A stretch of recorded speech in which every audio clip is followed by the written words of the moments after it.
Сегодня радостный и немножко грустный праздник. Праздник выпускного вечера. Праздник, которого с нетерпением ждали наши выпускники.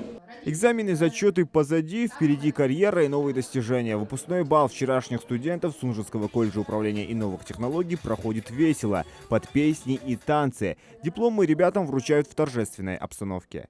Барахоев Ахмед, Сунтонов Харон, Наврузов Адам.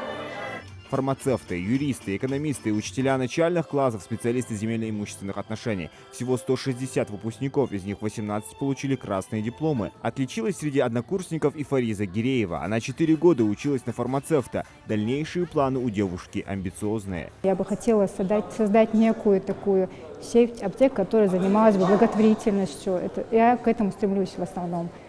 Поэтому я пошла именно на эту специальность. Колледж управления новых технологий дал мне очень много всего. И, конечно, я от своего лица хотела бы поблагодарить всех, кто принимал в этом участие, в особенности Арчакову Хаву Ахмедовну, директору нашего колледжа. Она очень всегда пытается помочь всем студентам. Она делает огромное дело для всей нашей молодежи. Родители с гордостью смотрят на своих детей. Преподаватели результатами довольны. С важным этапом в жизни каждого выпускника ребят поздравила директор колледжа. Сегодня радует то, что вы уже не те школьники, которых я видела 3-4 года назад после школы с любопытными такими глазками. Сегодня вы уже взрослые специалисты, каждый в своем направлении. И я думаю, ребята, что тот потенциал, вот ту теоретическую, ту производственную, всю базу, которую вы получили в стенах нашего колледжа, вы, конечно, достойно и грамотно примените ее в дальнейшем. Вы, как личность, свершились, так можно сказать. Люди, которые осознают и осознали, поступая в этот колледж управления новых технологий, Сунжинский колледж, они, наверное, знали и нацеленно выбирали ту профессию, ту специальность, по которой они проучились все это время.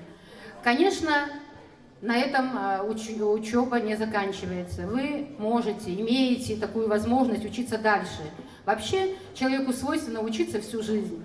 Ортопедическая стоматология, фармация, строительство, экономика и прикладная информатика. В Сунжинском колледже управления и новых технологий можно пройти обучение по 9 специальностям. Сейчас в СКУИ, так сокращенно звучит аббревиатура колледжа, обучаются более 800 студентов. Сунжинский колледж управления новых технологий имеет более 100 договоров по всей Ингушетии, где проходят производственную практику ребята.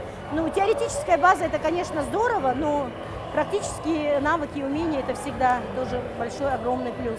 Абитуриенты выбирают этот колледж, потому что довольны образовательной программой. Более того, они понимают, что специалисты среднего звена востребованы во всех сферах.